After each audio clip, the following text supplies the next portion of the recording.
നിങ്ങൾക്ക് അവർക്ക് ആവശ്യം നിങ്ങളെ സമ്പത്താണ്, അവർക്ക് ആവശ്യം നിങ്ങളെ ഭൂരിപക്ഷമാണ്. സെൽഫികളെ സംബന്ധിച്ചിടത്തോളം ഞാൻ പറഞ്ഞിട്ടുണ്ടല്ലോ, ഇതൊരു വിഷയമല്ല. ആകെ 1-2% കേരളത്തിൽ സെൽഫികളുള്ളത്. അവര് 10, 18, 100 ഗ്രൂപ്പായാലും കേരളത്തിലെ മുസ്ലിങ്ങൾക്ക് ഒരു ചുക്കും സംഭവിക്കാൻ പോകുന്നില്ല.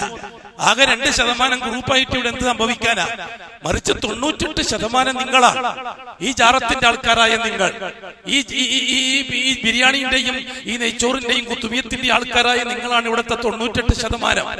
ഈ 98%-ത്തിൽ ഏറി വന്നാൽ 2-3% പണ്ഡിതന്മാർ, ബാക്കിയുള്ള ആണും പെണ്ണും സാധാരണക്കാരാണ്. ഈ സാധാരണക്കാരെ പറ്റിച്ച് ജീവിക്കുകയാണ് ഈ പുരോഹിതവർഗം കോടികൾ ഉണ്ടാക്കിയിട്ട്. നിങ്ങൾക്കറിയാലോ എത്ര ദുആ സദസ്സുകളാണ്, ഓൺലൈൻ സദസ്സുകൾ, ഓൺലൈൻ ദിക്ർ, ഓൺലൈൻ സലാത്ത്.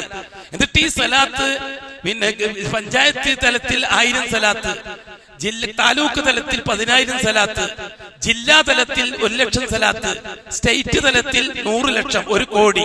എന്നിട്ട് സ്റ്റേറ്റ് തലത്തിൽ ഈ 1 കോടിയെ അഷ്റഫുൽ ഖൽക്കിന്റെ ഖബറിലേക്ക് പാർസലാക്കാൻ വേണ്ടിയിട്ട് ഇത് പഞ്ചായത്ത് തലം മുതൽ ജില്ലക്ക് സ്റ്റേറ്റ് തലം വരെയുള്ളതെല്ലാം ഒരു ഫിറൗൻ, ഏറ്റവും വലിയൊരു ഫിറൗന്റെ അടുത്തേക്ക് മെസ്സേജ് ചെയ്യണം.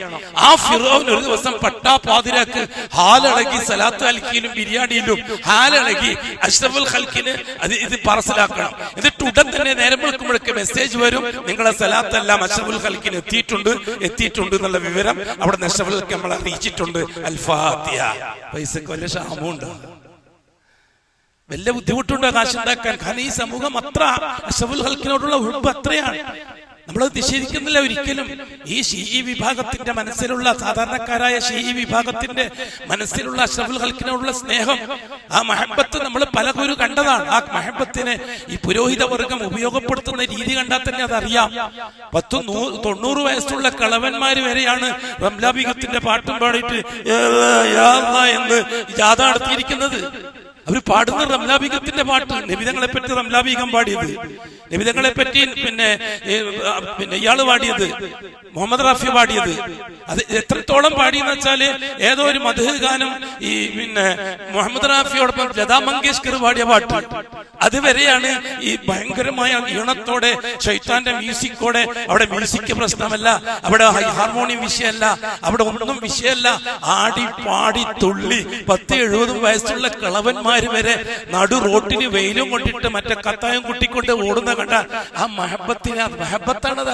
അവരെ നമുക്ക് തള്ളിപ്പതിട്ട് കാര്യമില്ല. മഹബത്ത് വന്നാൽ അങ്ങനെയാ, സ്നേഹം വന്നാൽ അങ്ങനെയാണ് കൂട്ടരെ. ഇവിടെ റേഡിയോയിൽ വാർത്ത വായിക്കുന്ന ആള് മരിച്ചപ്പം